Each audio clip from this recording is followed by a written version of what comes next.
The number of babies infected with syphilis has increased tenfold over the last decade, and the problem in Duval County is among the worst in the nation. Here to tell us why and what needs to be done is Dr. Chandra Adams, an obstetrician gynecologist at Full Circle Women's Health. Good morning, Dr. Adams. Welcome back. Good morning. Thanks for having me. We're also joined by Dr. Mobeen Rathore, Associate Chair of the Department of Pediatrics at the University of Florida College of Medicine-Jacksonville and Chief of Infectious Diseases and Immunology at Wolfson Children's Hospital. Good morning, Dr. Rathore. Good morning. Thank you. So, Dr. Rathore, let's just sort of start with the basics. What is congenital syphilis and how do newborns get it? So congenital syphilis, is, as the name suggests, is an infection known as syphilis caused by an organism called Treponema pallidum. And it is an infection that occurs in the mothers. And during pregnancy, the mothers can transmit this infection to the babies, like many other infections they can do, HIV, hepatitis B, and others. So this particular one is where when the babies get this infection during pregnancy, they can have some serious outcomes, serious signs and symptoms, sometimes at birth, but usually at birth, the babies may just look normal. And women who have a syphilis infection are quite likely to pass this to their newborn if they're not treated. Is that right? Yes, if they are not treated, the possibility of infection in the baby is very high, and it's also very easily treated. I'm sure Dr. Chandra will Adams will talk about it, but it's an infection that we can really treat in the mothers, so the baby doesn't even experience that. But once the baby gets it, it could have serious side effects. It could have serious issues. But the most important thing is if we don't know that the mother is infected. So that's where testing for this is so critical. Dr. Adams, testing is primarily done by people in your line of work, OBGYNs, right? You are the ones seeing the patients, and there are some requirements in Florida that you have to test at certain stages. Is that right? Exactly. So it's actually part of the intake panel. So when you first come in, you have your initial prenatal panel, and that includes your blood type, your blood counts, whether you're anemic or not, and then some serologies. So we routinely test for hepatitis B and C. We also test for syphilis and HIV. And then we do urine cultures. But everything that we are testing for are things that have an impact on what happens in the pregnancy. So that's the routine panel recommended by the American College of Obstetricians. And then, of course, the state health programs also recommend testing at least once at the beginning of pregnancy. And then because sometimes, so anyone who is having unprotected sex obviously is at risk for acquiring a sexually transmitted infection during pregnancy, it is recommended to test again in the third trimester because we still have time to treat and impact these outcomes at birth. There still can be a period, though, between that and birth where a woman contracts syphilis, her baby contracts syphilis. How does syphilis present in an infant? So typically, as Dr. Rathore mentioned, you may not know at birth because the effects may be with the neurologic system. So they may not be evident until later when baby's not meeting certain markers or milestones that you're expecting to see. There could also be blindness. It can also cause loss of hearing. And so when we do have the hearing screen that newborns have to do within the first day or two of life, that could actually be one of the first clues. So it's my understanding that, 40% of children, Dr. Rathore, who are born with syphilis may die the first year. If not treated. If not treated. I think that's the very important thing. And as Dr. Adams mentioned, the baby just has sniffles. That's all they can have when they're born. And a lot of babies have sniffles. So I think that's why Dr. Adams mentioned HIV, and it's one of those things that with HIV, as you were talking before the show, is something we have been able to prevent in babies. In our program at UF Cares, we have not had an infected baby with HIV since 1998. So if we can do that for syphilis, for HIV, surely we can do for syphilis, for which we have a lot more information, a lot easier treatment. I mean, if you know that the pregnant woman is infected, all you need is 3 shots. I want to ask you, I mean, if it is remarkable and your program deserves a lot of credit that there hasn't been a child born with AIDS since 1998. That is astonishing. But we know that when it comes to syphilis, that is not the case. The Duval leads Florida. It has far more than adjacent counties. It's, among the, top 20 in the Mhm. nation when it comes to large cities with a problem. And so what is happening unique to Duval County? So I think first is lack of access to prenatal care.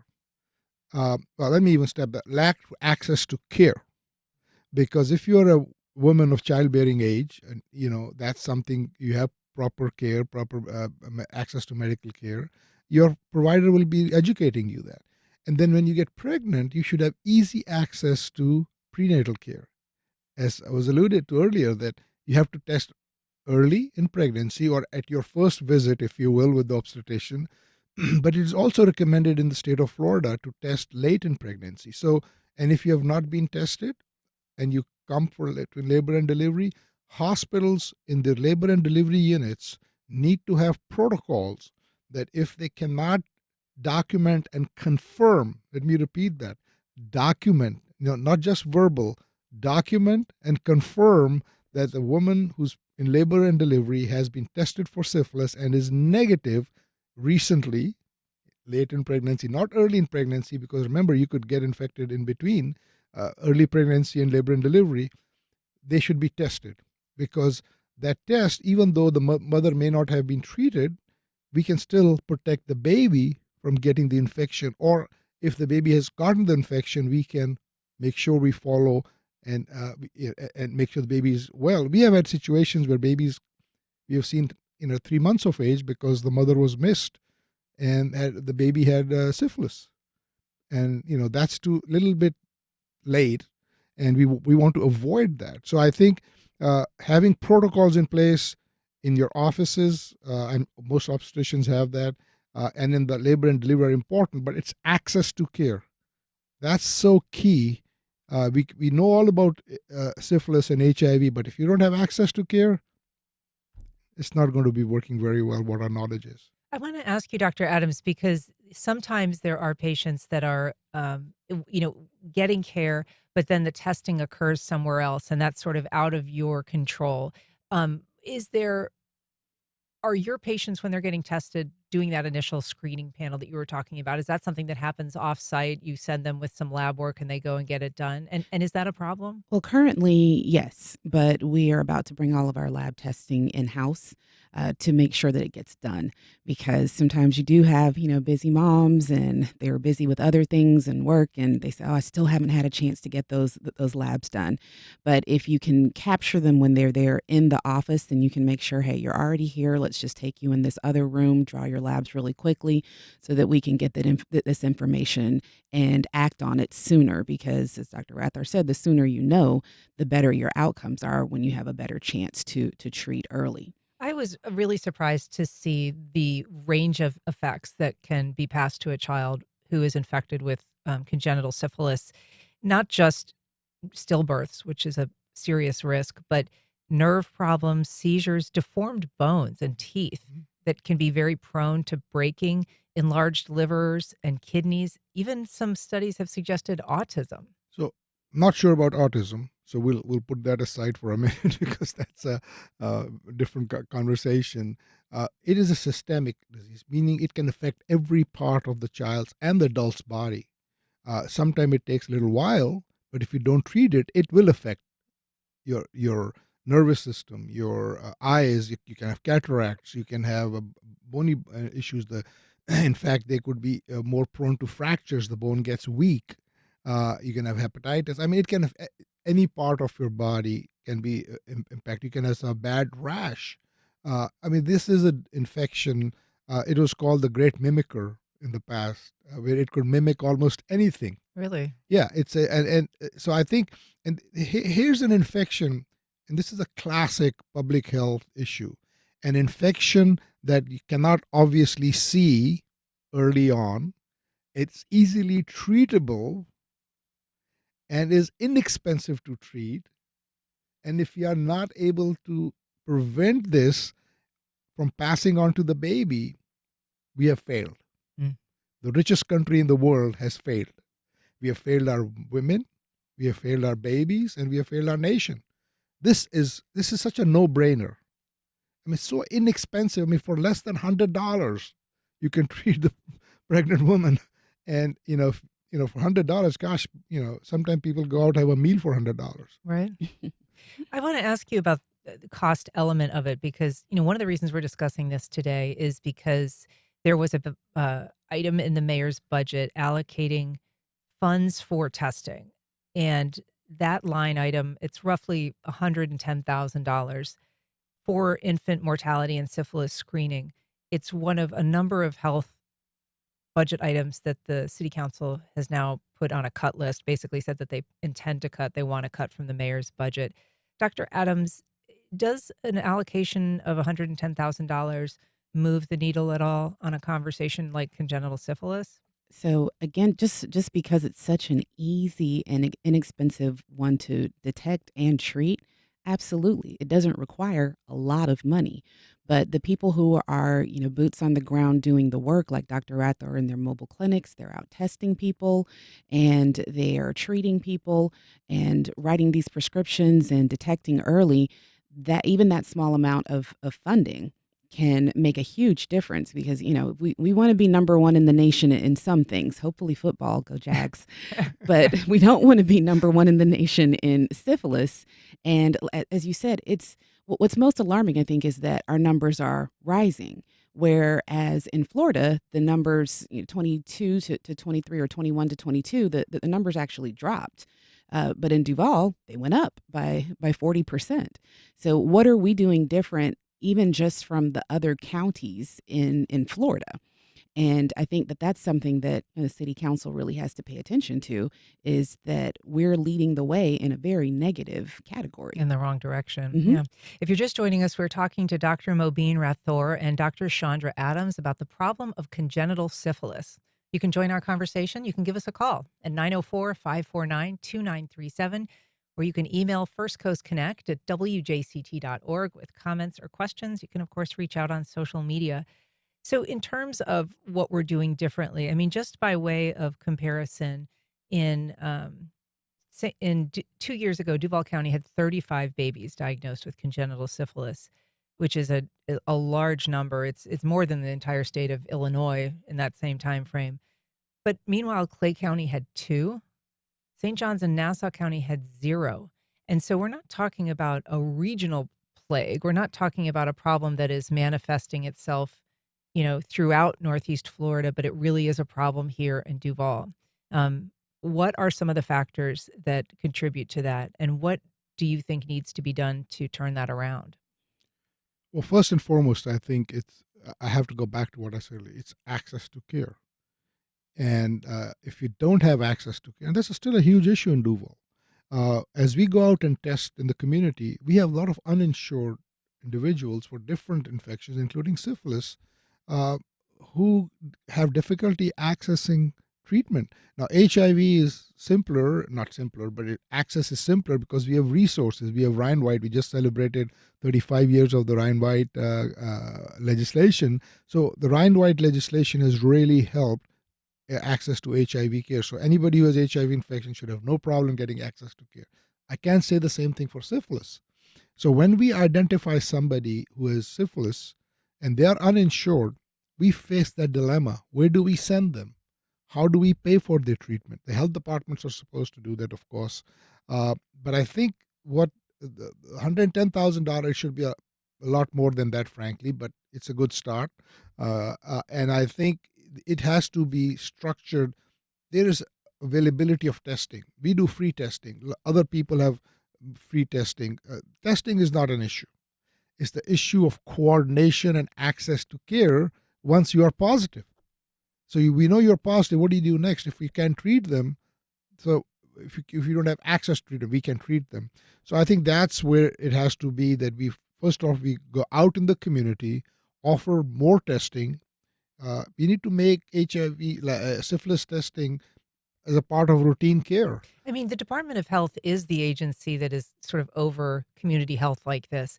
And I want to ask you where they are on this issue. I was just in preparing for today looking at some research data and was finding fairly up-to-date numbers at places like the CDC. When I was looking on the Department of Health website, their most recent syphilis data on a county-by-county basis was coming up as 2005.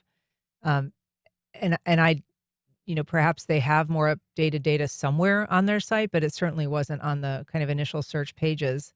Is that indicative of kind of where they are in terms of serving the community on this? Well, the people who work in the health department are some of the most committed people to care for the most vulnerable.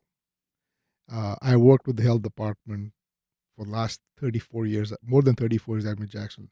I'm in awe of what they do. Unfortunately, our public health system has been decimated over the years. They don't have the resources, they don't have the personnel, and that's a responsibility of those people who are making those decisions for funding these. So, having said that, the health departments, yes, they are the people who do it. Not having that data on the website for everybody to see is, what they call an ostrich, right? You're trying to hide your head thinking it'll go away. It's not going to go away. And so I think we need to make sure, I always like to differentiate that the people on the front rows, front lines are working very hard. But, we had a case of tetanus recently. A child born and raised in the United States. Parents undocumented. With all what is going on, they were scared to take this child to get immunizations. How sad is that? I mean, think about it.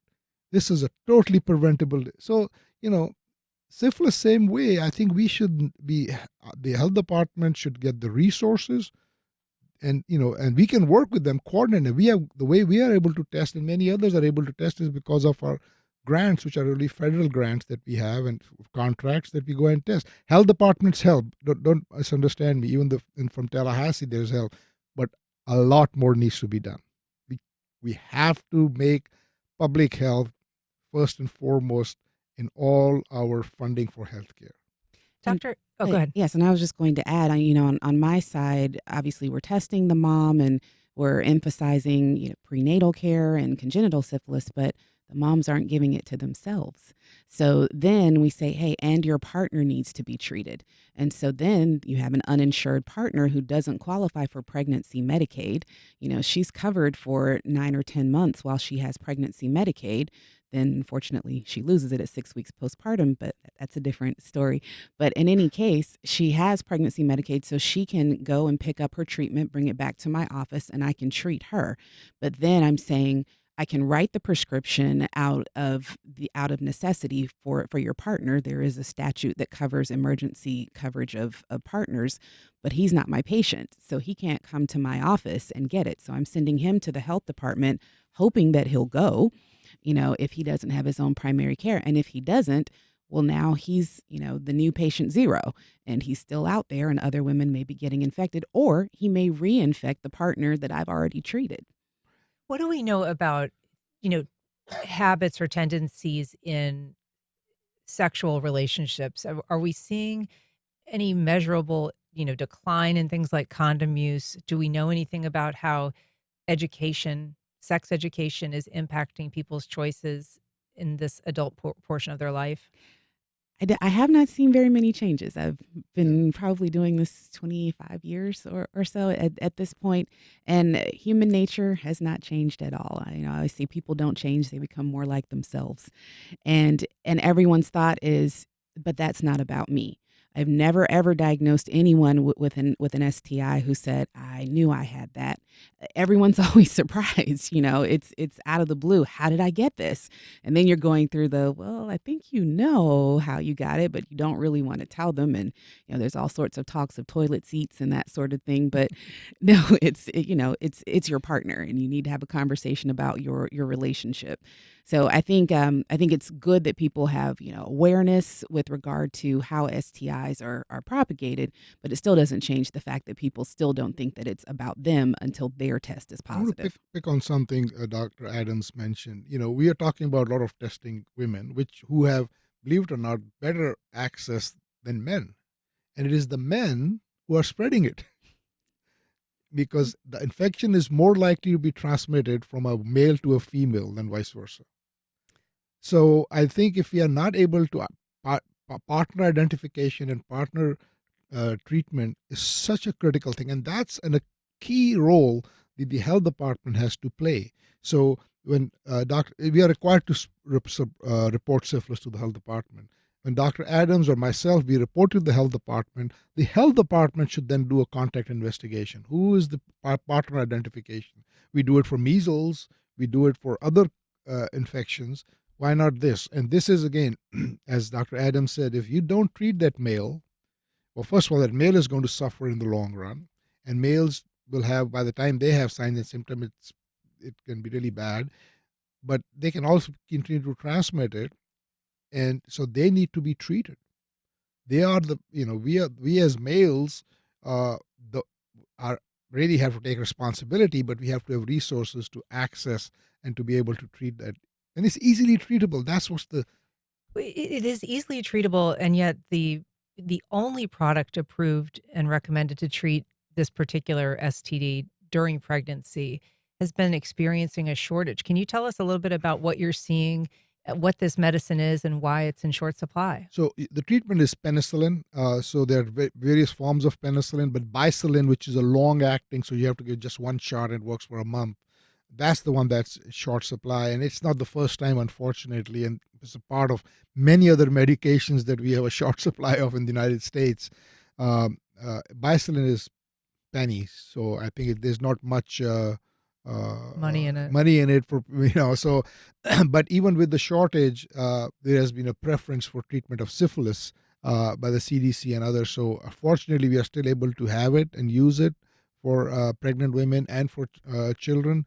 But yeah, that's a problem because you don't need shortage for a drug that is inexpensive and easily given, safe. We have known it for since 1944, and if you can get it, that's another problem. Again, it goes back to systems, and that's where it's the responsibility, I believe, of the government to make sure we have those things and easy access to those medications, which are such an important public health intervention. And so this medicine has had some shortages and then recently was the subject of a recall because there was some contamination found in some of it. Are they prioritizing, Dr. Adams, patients who are pregnant and diagnosed with syphilis? Absolutely, and rightly so, because again, the far-reaching consequences of not treating pregnant women. Also, you now end up with a child who has all these neurodevelopment issues that again continue to add to the cost of healthcare in whatever area where you see these numbers in these cases rising.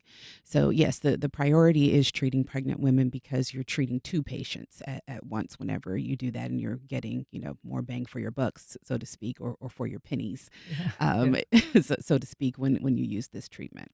This is, I mean, worth saying, this is not just terrible for infants. It's also pretty bad for the moms who have it. And it can be a symptomless infection. Is that right? What should a woman know just about her own health if she is pregnant or not pregnant and may have syphilis? Absolutely. So it comes in different stages. And the first stage is most often missed. The first stage can just be a simple, solitary sore that comes, stays for a while, and then goes away. And that's primary syphilis. And then when you have secondary, then you see more systemic manifestations. You may see the rash that Dr. Rathore was talking about. But like he said, it's a great mimicker. You can see multiple other things that you wouldn't even associate with the fact, oh, I did have that sore, a few weeks ago or a few months ago or what have you. But by the time we get to tertiary, then that's when it is within the spinal cord system and spreading throughout the entire body. So it's, again, routine screening, even for non-pregnant women. We used to screen everyone with their Pap tests. We screened for gonorrhea, chlamydia, trichomonas, and then some years ago, insurance companies stopped paying for routine STI screening for women over 25. And when insurance stops paying for it, we don't find out until people start getting their bills. They start calling back and complaining to us, "Why did you screen me for this?" And we said, "Because we always did." Because women again are more likely to be asymptomatic of these STIs. And so over the years, I've noticed in my practice that women who used to come in and say, I want to be screened for all the STIs now know that they're going to have to pay for it out of pocket. It's not considered part of their routine adult health. Suddenly, everyone trusts their partner. So no one needs to be screened anymore. Yeah, one thing was going to mention is first of all don't want to you don't want to be the one diagnosing syphilis when they're symptomatic. That's very important. And Explain what you mean by that. well, when you're symptomatic, it's a little late. Mhm. If you have the tabes dorsalis, a CNS disease, or you have all those things, it's going to take a lot more to treat you. So you want to treat it as early on. So, and the only way, and I say this all the time, the only way to do is to get tested. If you're asymptomatic, get tested for syphilis. The other part, very very important. Uh, if you have any STI, so if you have GC, you need to be tested for other STIs, including syphilis and HIV. Or if you have syphilis or HIV, you need to test for other STIs. So that's another time if you're as a woman are tested positive for chlamydia, you need to get tested for other things also because that's how you find it. But again, as I said, routine testing for non-pregnant women also is important. Two other points are important. One, you know, condoms help. They're not infallible, but they help. Now, remember, we say that I use this number loosely. The condom failure for pregnancy is 10%. That's only for half a month. STI is every day of the week, every day of the month. So it's risk is a little bit higher than getting pregnant, but it still is better to use a condom than not to use a condom. So don't misunderstand me. So I think that's very important. Getting your partner test is very important. Here's the other thing. Sometimes the women will come and say, "Oh, I only have one partner." Yeah, but do you know your partner has only one partner? Mm. I think this is some things that we need to think about. So yeah, it's wonderful you're monogamous, but we still want you to get tested. I want to ask you just briefly something you call anecdata about individual cases and what they might show us because you had a case um, in your area about a woman who was ultimately had her children taken because there were these broken bones. This infant was experiencing multiple broken bones, and the initial suspicion, perhaps with good reason, was that she was abusing the child, and it wasn't. It was a child who had contracted congenital syphilis. How sad is that? Mm. On many levels, we fail the mother, we fail the child. It's a broken system that allowed that to happen. This mother should have been. Mother was homeless, a high risk situation. The CDC and the health department recommend testing late in pregnancy. This woman was not tested late in pregnancy. Excuse me.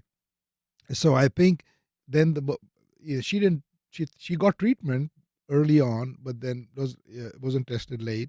I can't remember. Maybe she wasn't pregnant positive early on, but I can't remember exactly. The point is that if the woman was tested late in pregnancy and was found to be positive, we would have treated the woman and we would have treated the child, and this would have never happened. These late infections are heartbreaking, not only because the suffering the child had to go through with many broken bones, but the suffering and the mental anguish the mother had to go, who was telling us, and that I didn't do any of that. But as healthcare providers, if you see multiple broken bones and don't have another reason, we have to do what we have to do. Well, Dr. Mobeen Rathore, Dr. Chandra Adams, thank you so much for being here. It was a pleasure talking to you. Appreciate it. Thank you. Thank you.